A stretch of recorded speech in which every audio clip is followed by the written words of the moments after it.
The year is 1958. The Ford Motor Company had done it. The executives felt triumphant as they'd hired the best consultants, the best advertisers, the best market researchers. They'd conducted the most thorough market analysis and designed the product this market analysis said the market wanted. This product that they were rolling out was sure to dominate the entire industry and drive their stock through the roof. What was this product? It was the Ford Edsel. And this is the product that has become the classic example of what not to do. The reason that I'm telling you this story is that as we talk about how to design or transform our sales forces, sometimes we're probably looking at the wrong data, or we're listening to the wrong experts, the wrong consultants. But we think that they're right because that's what we've always known. And really what we're talking about is a fundamental shift away from selling products and that customers want outcomes. And this isn't just a label shift, this is a fundamental change. And yet we're still incredibly anchored. We're still listening to the same consultants, doing the same kind of data, and doubling them down on the same kind of research that gives us the same answers over and over and over again. The purpose of this video is to actually ask the question and look through decades of research about what it is that executive buyers find valuable with their interactions with sellers. Hi, my name's Scott Santucci. I'm the President and Chief Growth Catalyst with Growth Enable and Ecosystems. In this video, we're going to cover these key points. Value is subjective.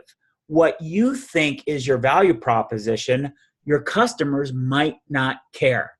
And this is an incredibly big point that is infecting sales organizations, the pricing strategies, and their perception of value that they're designing all of their sales forces behind. Sellers are too focused on their objectives, and they're not in a position to actually listen and help add value to customers. Selling to outcomes is a gigantic shift. It's not just a label. It's not lipstick that you put on your product selling pig. So what? Creating value in the sales process requires a lot more empathy and understanding about your client situation than what you have internally. You have to be empathetic. You have to understand how people interact with each other to put all of the pieces together, or you will not be authentic with your customers. So let's talk about what our design point is, and let's zoom in on what we're talking about here. And fundamentally, the value shift in exchange happens among two people. And those two people can really have very big differences of opinion about what the focus of that conversation actually is.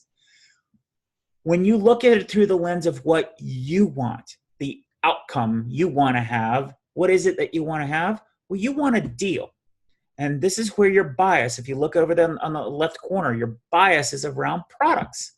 Because that's what you build. You build great products that you want to go out and sell. And you think the more products that you sell, the more deals that you make. So what you do is you build go-to-market models to go find clients who have needs for what your products are. Because they're going to buy it. And then you've completed that circle. You've gotten what you want, which is the deal. But what is it that they want? What do the buyers want out of this relationship? Well, what they want is an outcome. And you can see the green. This is the possibility, this contrast between product and selling products versus selling what's possible. They want an outcome. How do they go about getting an outcome? Well, they look for what you have, and what you have are capabilities. And this is the biggest shift here that is very hard for a lot of vendors to understand, is your products aren't capabilities. It's the mix and match of many different products become capabilities that fit into somebody's outcome map. So that's what you've got, is a bunch of capabilities to them. And your salespeople are valuable by being able to bring the right capabilities to bear. And if you have the right capabilities and I've got the outcome and you have the capabilities, well, then we'll happily we as the buyer will happily give you money because we agree on these things. And that's their view of the relationship. So right from the get-go, we have different viewpoints. Now, how does these viewpoints manifest in individual conversations? Well, one of the questions that I asked, and this is research done by Forrester, but I was the research director there when we did this research over 4 years. And we asked those executives what they think the agenda of salespeople are. 21% of the executives felt that the agenda that the sellers had of the sales conversations that they had was about their products and services. 39% were to listen for a keyword or phrase to then launch into a pitch about their products and services. 26% wanted to talk about how their products and services fit their needs. Only 10% of those sales conversations agendas were legitimately about understanding the customer, their challenges, and offer legitimate suggestions on how to be successful. And only 4% of those agendas did the executive feel that there was a genuine, authentic interest in partnering with them. So what this really comes down to is the best way that I can really manifest it is there's a scene in the movie Beaches where Bette Midler's character, who's a self-absorbed actress, is talking to the love interest. She's going on and on talking about herself, and she says, oh, but enough about me. Tell me what you think of me. And really this mindset is what we are pushing out there, and this is the state of affairs of what sales is to executive buyers today. So when we think about this contrast, if you put yourself in the shoes of the buyer and you want an outcome, well, in order to understand the outcome, first you have to understand me and help me understand what's possible. And only 14% of the agendas of sellers are that way. So the 86% of agendas are just lipstick on the pig issues, but ultimately it's about us, your products, what you want to accomplish, your tasks, your agenda, your checklists, your activities, your follow-up, hey, just checking in. All of that stuff is what we're doing, and we're manufacturing at scale over and over and over and over again. Edsel, Edsel, Edsel, Edsel. And it just doesn't work. It's not valuable. What we're doing in that scenario is creating this relationship pattern where we're focusing on the need. But guess what? If your clients know what their need is, they're not going to entertain a conversation with your sellers about what's possible. They're going to negotiate the bejesus out of the agreement and squeeze every penny out of them because they've done the hard work to figure out what they need.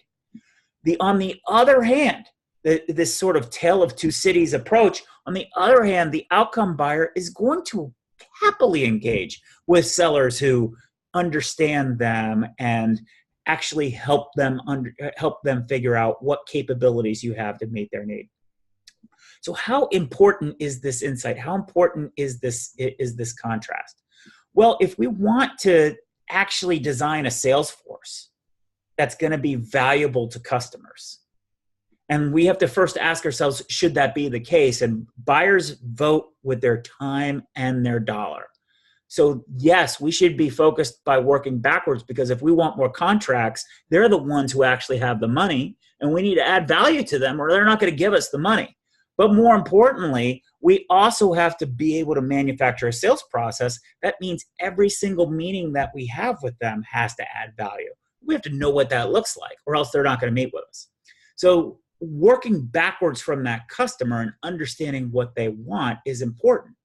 And we have to be able to do that because we need to be able to make sure we understand who this gray person is and how to map those capabilities to get that money.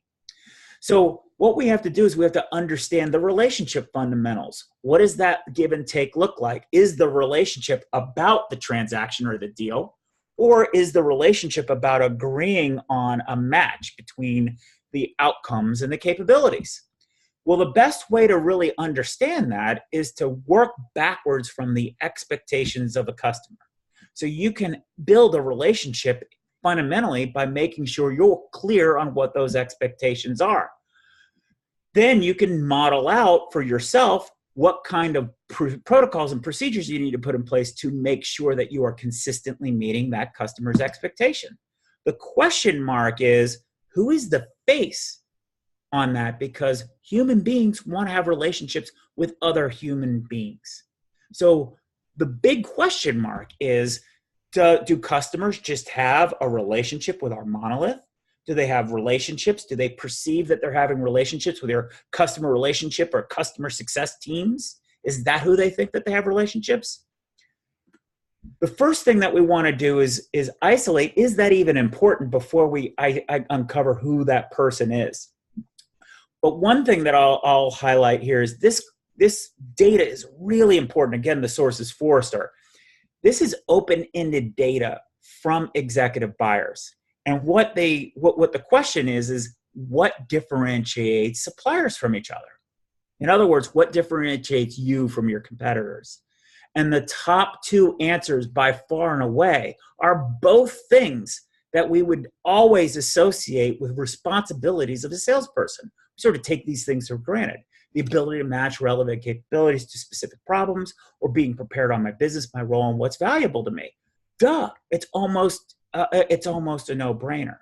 These are the two things that combined together just dominate. They're more than a plurality. They're a majority of the issues that are associated with sellers are what creates differentiation. The things, the responsibilities we associate with sellers is what differentiates us from others.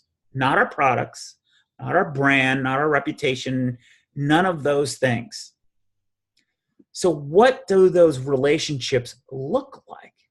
And who is it that they're having these relationships with? So the first question is, who are these relationships with? So in this study, this executive buyer study, we wanted to really understand who the primary point of contact is. Who is the face that the buying executive puts to make this relationship come to life? And we asked them even further to think about their largest relationships that they have, their most strategic relationships. And we created a survey, and we wanted to find out who was the person that held that relationship. And we asked them to think about their worst relationships. And guess what? The salesperson was the face of the relationship with those buying executives. And in the best relationships, the salesperson was the biggest. So now what's interesting here is that the salesperson is the one who's making the relationship happen. Regardless of whatever roles and responsibilities you define, or whatever intricate models or boxes and wires that you've designed from your management consultants or your strategy, at the end of the day, the customer believes their relationship is with the salesperson. This is a very important point. Those salesperson's behaviors, interactions with, really set the attitude, because are they meeting, exceeding, or under-delivering on those expectations? So let's talk about these contrasting characteristics. What is the data that the buyers told us to give us the color of what this looks like? Well, comparing and contrasting the worst and the best. The worst, they're focused totally on closing a sale. Remember that very first example, focused on the deal? Doesn't understand the issues, problems I'm trying to solve. Well, let's look on the other side. In stark contrast, she acts like she's fully embedded in our organization. She exceeds our expectations every time. Next scenario, why don't they do it? Because they don't do their homework. They don't understand us. On the best side, they truly are concerned about finding answers and solutions that fit my needs. That's a total different focal point, isn't it? On the worst, doesn't understand how they fit into our company. On the best, they learn my personality, expectations, and requirements. On the worst, cannot think outside of their product. They're so drilled into thinking about your products and just showing up and throwing up over and over and over again, because that's what you've taught them. Whereas on the best, they're a single point of contact with good understanding of business and can actively engage and solve problems rapidly.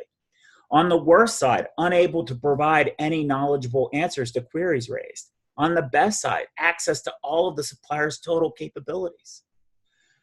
I'm going to ask you to dwell on this a little bit and maybe make a checklist like this, because I'll bet you if we were to go through your sales organization today, you're preparing with the combination of all the activities and what you're asking salespeople to do, the forms that they're having to be filled out in Salesforce, et cetera, the inspection that you're giving them, the training that you're giving them, the content that you're delivering them, the training and the certification about your products. My guess is that overwhelmingly you were providing them information in the red, and you're providing them very, very, very little, if any, of the skills or tools that will help them with the green. So basically what we're talking about here is a tale of two relationships that are existing right in front of our eyes, sort of like that Charles Dickens novels. It was the best of times, it was the worst of times. It was the best relationship or not the best relationship. So we already have this model to work from as of relationship fundamentals. We have the customer's wallet on one side, our capabilities on the other. We now feel comfortable to fill in that question mark, that it's the salesperson that is the interface point with whom they have to meet the expectations of customers. Keep in mind, that's the point. The salesperson, the human being as the seller, has to meet the expectations of those customers. And this is the circuit. So what's interesting is if that relationship is going to be very different. Think about all of the feedback on the red side, the worst relationship side. Well, in those particular cases, they're going to be more of the norm, because the seller's world, we're preparing sellers to talk 86% of the time about us and about our products, which matches to a need, which, by the way, is going to match to a procurement type relationship and a very transactional relationship there that you're going to get squeezed out of every dollar. On the flip side, the tale of two cities, the best, it was the worst of times is the red. This is the best of times. In the best of times, imagine what's going on here. Only 14%, but these people are focused on the ingredients that will allow us to have a conversation to explore what's possible together. What are the things that our organizations can do together that are going to create huge value for your organization and help you deliver outcomes? And you have those happening too. So the key points are, one, your sellers in general, your sellers may or may not, but sellers in general aren't adding value to buyers. Buyers will vote with their time and their money, and if we want to get more time with them, and we want to have more successful selling interactions, we doggone well better design backwards from what their expectations are and meet them. Buyers are greatly appreciative of value-added sellers. We had a lot of the data. And so what does it mean? It means that the current best practices are very much like where we are, where Ford Motor Company was with the Edsel in 1958. We have a lot of consultants with a lot of expertise that are telling us to do things, but those things that they're doing are predicated on models that are 20 years old or older. We have a lot of market analysis and a lot of data that we collect, but it's data in the abstract. It's not focused on, so do people care, or factored out other humans. And we're not asking the emotive questions. Will you buy this? I have all this data, but will you buy it? Will you buy it in the combinations that you've got? The shift requires us to manufacture economically valuable business relationships. Our focus is, how do we do that? How do we model out a business relationship, not arm sellers with tons of activity, tons of tools, tons of stuff, tons of content. Train them this, manage them that, have them fill out this form or updates every week. What is the relationship, and are we equipping them and arming them to be easy to navigate inside our companies? The answer is no, and we need to do something about it. We're going to cover that a little bit more detail next when we talk about your salespeople are actually your brand ambassadors.